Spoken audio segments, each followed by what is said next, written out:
In the lawsuit, his lawyers offer all sorts of political commentary about how awful Kamala Harris was, but they don't cite any evidence that Selzer somehow did this intentionally, apart from quoting Donald Trump himself, whose lawyers quote him, saying Selzer's misconduct caused great distrust and uncertainty at a very critical time. She knew exactly what she was doing. That's Donald Trump's lawyers quoting Donald Trump as evidence and concluding that the Harris poll was no miss, but rather an attempt to influence the outcome of the 2024 presidential election. The defendants and their cohorts in the Democrat Party hoped that the Harris poll would create a false narrative of inevitability for Harris in the final week of the 2024 presidential election. I'm not even sure I know exactly what that means, but Ann Selzer has made clear she's released all the data and her analysis that shows how and why she came to the conclusion she did. And while ultimately very wrong, they weren't somehow nefarious. I'm mystified about what the motivation anybody thinks I had. It's not my ethic, but to suggest without a single shred of evidence that I was in cahoots with somebody, I was being paid by somebody, it's all just kind of, it's hard to pay too much attention to it, except that they're accusing me of a crime. She's being sued now. Now remember, Selzer's polling had Harris leading, but only by an amount literally within the margin of error.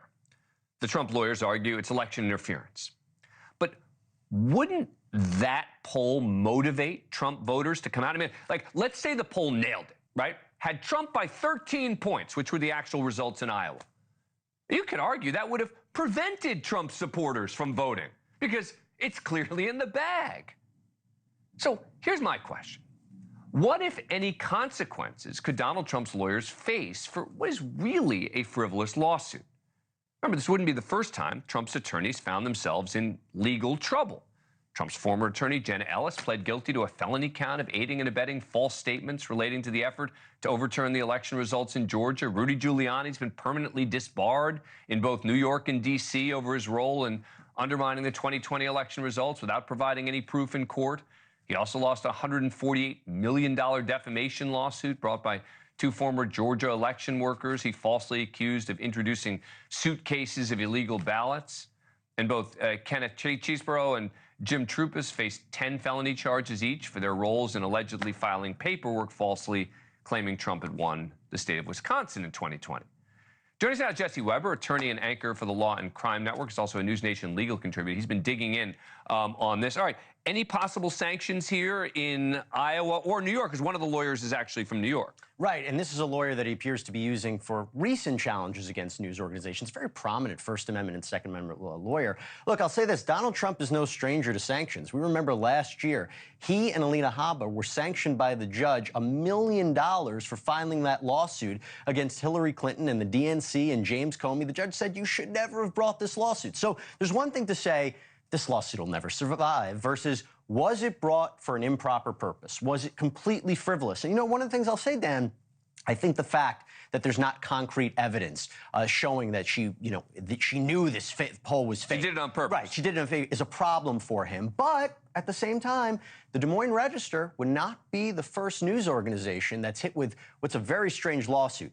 Remember, Fox News was sued under a Consumer Protection Act, like the Des Moines Register is now, and that was based on their COVID coverage. Now, that lawsuit was thrown out on First Amendment grounds, but Donald Trump could say, this is not so unprecedented. I know you can usually sue a news organization for defamation, but look, I think that they were selling a fake poll to sell their newspapers, to get subscribers. So he might have an argument to say it's not, frivolous, but it doesn't necessarily mean he'll win. Right.